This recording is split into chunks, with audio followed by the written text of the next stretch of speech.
लेकिन ऐसे ऐसे वीर रस के कवि आ गए, बात कुछ होती नहीं है। हाँ। अच्छा, तर्क कुछ नहीं होता, भावुक हो जाते हैं। अच्छा, मैं सुना तो मैं भी दूं, मैंने भी शुरुआत वीर रस से ही की थी। हाँ। पर इसमें क्या होता है, इसमें छंद की तीसरी लाइन ऊपर चढ़ाई जाती है और मैंने चढ़ा दी। अच्छा। और वो चढ़ गई, बाद में उतरे नहीं। मंच के 3-4 कवियों ने मिलकर उतरवाई, फिर मुझे नीचे उतारा। मैं समझ गई अपने बस का काम है नहीं। तो एक बार तालियां वालियां बजा दी। बहुत अच्छे। नहीं, फिर लाइन चढ़ गई ऊपर। माइक तक गर्म हो गया है, अद्भुत ही चल रहा था। अच्छा, डॉक्टर कुमार विश्वास यहाँ बैठे हैं, उनको Y+ श्रेणी की सुरक्षा मिली हुई है। हाँ। पीछे जवान बैठा हुआ है। हाँ। अच्छा, जवान तो जवान है, इतनी जोश की कविता पढ़ रहे थे, डर मुझे लग रहा था कहीं पीछे से मुझ में गोली न मार दे। तो मैं इस तरह का कुछ लिखता विकता हूं नहीं। हाँ। बहुत समय बाद हम मिल रहे हैं, कोरोना काल निकल के गया, कितना बुरा समय था साहब। 2 लॉकडाउन हमने झेले। हाँ। पहला लॉकडाउन याद करो आप, कितने डरे हुए थे, सर्फ के पैकेट को सर्फ से धो रहे थे। हाँ, अपनी ही बीवी के साथ घर में बंद थे। हाँ। अपनी ही घरवाली की शक्ल देखनी पड़ रही थी। हाँ, ब्यूटी पार्लर तक बंद थे। बाद में सरकार को थोड़ी सी दया आई तो उसने शराब के ठेके खुलवा दिए। वाह वाह। हाँ, जिसको पी करके चुड़ैल भी सुंदर दिखाई देती है। बहुत अच्छे। हाँ, मैं सच्ची घटना बता रहा हूँ आपको भैया। वो मेरी पत्नी, लॉकडाउन लगा हुआ, बाहर पुलिस, जिनकी ये बार-बार प्रशंसा कर रहे हैं, वर्दियों को प्रणाम। उस समय वर्दी जो प्रणाम कर रही थी हमें, हाँ, जो लट बजा रही थी, मेरी पत्नी बोली मेरी लिपस्टिक खत्म हो गई है, जरा मेरी सहेली के घर से एक लिपस्टिक ले आओ। मैंने कहा तेरे जरा से होठ लाल करने के चक्कर में पुलिस मेरा क्या क्या लाल करेगी। उन विषम परिस्थितियों से हम निकले हैं। मैं आपको थोड़ी देर आपका मन लगाना चाहता हूँ। मैं कविता विता में ज्यादा जानता नहीं हूँ। डॉक्टर कुमार विश्वास यहाँ बैठे हुए हैं, ये मेरे बड़े भाई हैं, मुझे बहुत प्रेम करते हैं। हम और डॉक्टर कुमार विश्वास इकट्ठे जवान हुए। अच्छा, इसमें हंसने की क्या बात है। हम और डॉक्टर कुमार विश्वास इकट्ठे जवान हुए, वो बात अलग है कि जवान होगा और मैं इकट्ठा।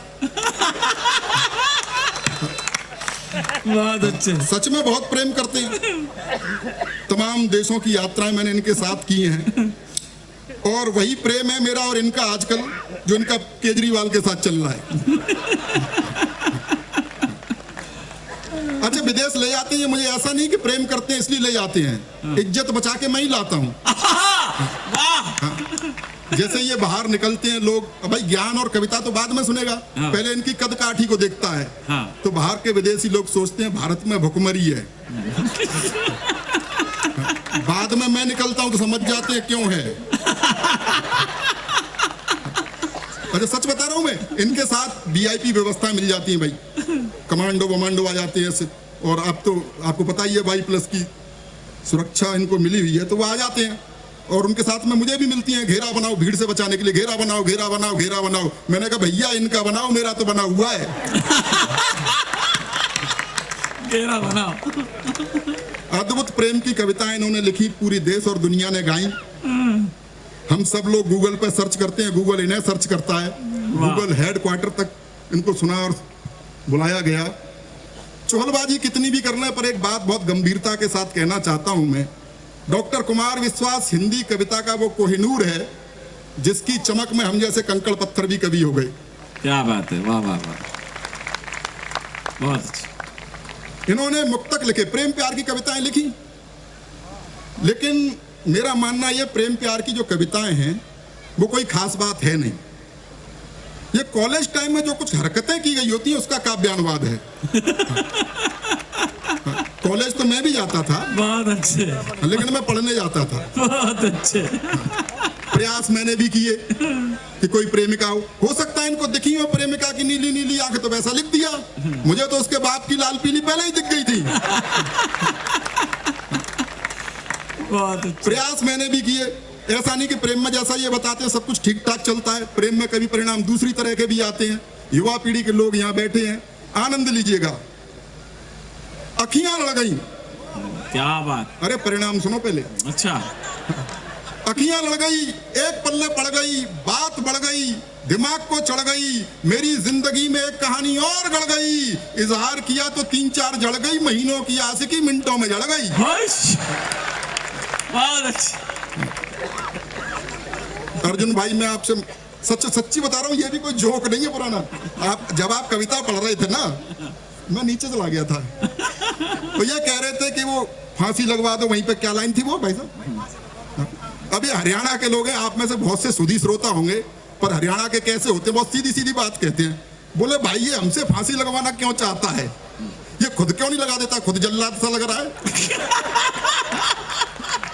तो ये कवियों के चक्कर में आप पढ़ना मत। हाँ क्यों इनकी भावुकता के चक्कर में पढ़ने की जरूरत नहीं है। कुछ नहीं होता, कोई तर्क पर कभी, बहुत से कवि ऐसे आ गए साहब जिन पे कोई तर्क नहीं होता। एक कवि कहता, इन्होंने भी एक लाइन मिलाई थी, इंच इंच। एक कहता था पाकिस्तान तेरी छाती पर इंच इंच पर तिरंगा गाड़ लेंगे। मैंने कहा भाई इसमें थोड़ा गैप कर ले। भाई इंच इंच गाड़ने के लिए निकलेगा कहां से, थोड़ी जगह तो छोड़ो। होता कुछ नहीं, कई लोग आते हैं साहब बहुत कठिन शब्दों का प्रयोग करते हैं, चिल्ला के सुना देते हैं, आप डर के मारे ताली बजाते हो। पिछले दिनों एक कवि को सुनता था, बात कुछ नहीं थी, तालियां बजती थी। वो कहता था अंधकार के घोर तिमिर में, अंधकार के घोर तिमिर में। अर्जुन भाई सुनिए, आपने महाभारत में बहुत शानदार भाषाएं बोली, आज आप कोने पे बैठी हैं, सच में मुझे अच्छा नहीं लग रहा है। भीलन लूटी गोपिका भाई अर्जुन भाई बार, बढ़िया बात है। लेकिन आप इनके लिए एक बार ताली बजा दीजिए और आयोजकों के लिए ताली बजा दीजिए कि इन्होंने इस मंच पे, इससे बड़ी एकता कहाँ मिल सकती है जहाँ फिरोज अर्जुन बनते हो और इस मंच पर हो हिंदी के कवि सुन। एक बार जरा तालियां वालियां आप बजा दीजिए। बढ़िया, मैं बड़ी करता हूँ। हाँ, सब मान नहीं रहे। मैं एक दो व्यंग्य छणिकाओं से आपको जोड़ना चाहता हूँ। जिस तरह की कविताएं मैं लिखता हूँ, समय की अपनी सीमाएं हैं, तमाम समस्याएं इस देश में हैं और देश की क्या एक विश्व की बड़ी समस्या है रोजगार की, उसे रेखांकित करना चाहता हूं। सेना की भर्ती की लाइन में खड़े एक बूढ़े को देखकर, वाह, सेना की भर्ती की लाइन में खड़े एक बूढ़े को देखकर ऑफिसर गरमाया।